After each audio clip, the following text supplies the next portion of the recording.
एक सवाल तो हमेशा आपसे पूछा जाता है, तो मैं भी पूछ ही लेती हूँ कि आप पॉलिटिक्स में जाना चाहेंगे कभी? हाँ, देखिए पॉलिटिक्स में एक चीज़ की सबसे बड़ी खराबी क्या होती है ना, स्ट्रेट फॉरवर्ड इंसान को पॉलिटिक्स में लोग पसंद नहीं करते हैं। तो हमारे जैसे लोगों को लोग पॉलिटिक्स में पसंद ना करें। तो हम लोग पढ़ा रहे हैं, पढ़ाने में ही खुश हैं, जो रिस्पेक्ट है, जो सब कुछ है यहाँ पे। पॉलिटिक्स में हम एक चीज़ देखें ना कि लोगों को भी ना उसी टाइप का नेता पसंद है।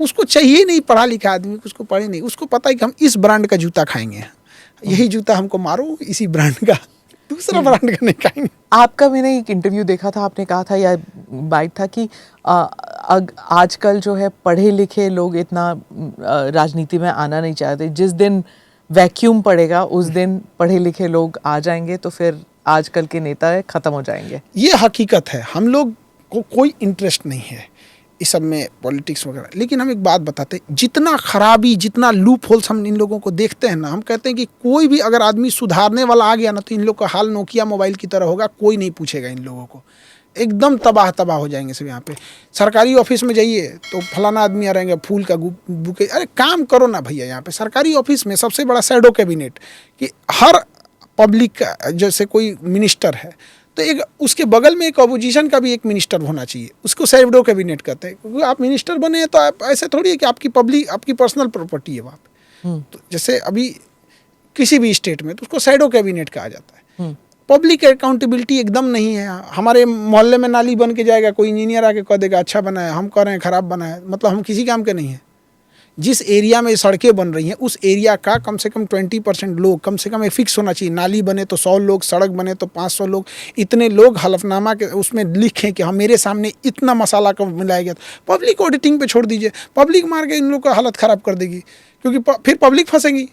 अगर आपने लिखा है कि इतना मसाला का यूज़ हुआ है, फिर पब्लिक फंसेगी। अब पब्लिक करप्शन नहीं चाहती, उसको पता है, गांव का आदमी चाहता है कि हमारे यहाँ सड़क, इवन की जब नालियाँ बनती है ना, तो गांव का आदमी कहता है ए हमारे दुआरिया पर तो ठीक कर दीजिएगा। वो पब्लिक को हम लोग ने साइड कर रखा है। ये सब चीज़ें बहुत ख़राब है। सरकारी हॉस्पिटल में जाके देखिए, अब MRI आज जांच कराइएगा ना तो 15 दिन बाद रिपोर्ट आएगा, 20 दिन बाद रिपोर्ट आएगा। क्या मतलब बनता है? आप उसको MRI निकला उधर, आपकी चेन होनी चाहिए वहाँ बन के बैठ जाए। हाँ, तो कोई और राज्य से बाहर जाना पड़ता है बिहार में तो हमेशा, चाहे इलाज के लिए हो या पढ़ाई के लिए हो। ये ख़राब है कि जो पलायन होता है।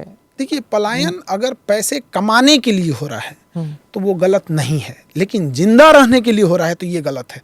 कोई जाके सुंदर पिचाई बन जाए, जाके सत्यम नडेला बन जाए, अजय बांगा बन जाए, विदेश में जाके हजारों करोड़ की सैलरी ले, अमीर बनने के लिए पलायन हो रहा है तो अच्छी चीज़ है।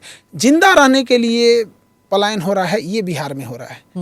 पोस्ट कार्ड इकोनॉमी या क्या टेलीग्राम इकोनॉमी जो भी कहते हैं, जो हर महीने 500 रुपये, 100,000 रुपये जो भेजते हैं ताकि रोटी कपड़ा ही मिल जाए, वो ख़राब है बहुत ज़्यादा।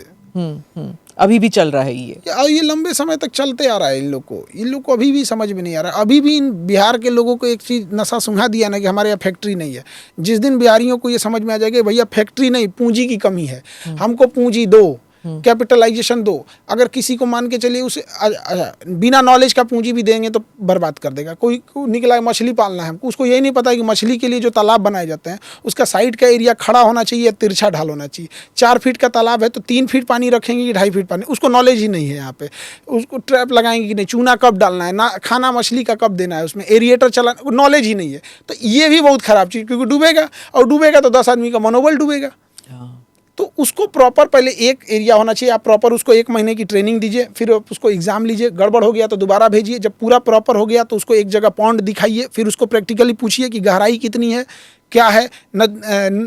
आपके तालाब में किसी ने जहर फेंक दिया, मछली को बचाने के लिए एट अ टाइम क्या कीजिएगा। तो ये सब चीज़ें होनी चाहिए उसको। अगर वो सीख गया तो उसको आप स्किल दे दीजिए, यहाँ पे हो गया काम खत्म। और उसमें भी प्रॉपर होना चाहिए कि हाँ इतने पैसे हम आपको तालाब बनाने के लिए देंगे, इतना पैसा हम आपको मछली खरीदने के लिए देंगे। तो एक सिंपल सी बात बता रहे हैं कि हम केवल ऐसा नहीं करें केवल मछली। कोई ब्रेड बनाना चाहता है तो हम उसको लोन के रूप में वो मशीन दे सकते हैं, ये वाली मशीन लो, मिसयूज़ नहीं करेगा उसको, नहीं तो पैसा लेके ना वो घर बनवा लेगा। तो फिर पैसा लेके भागेगा, NPA होगा, बैंक डरने लगेगा। Do subscribe to the ANI Clips channel to get shorter versions of this podcast. Click here to watch the full episode.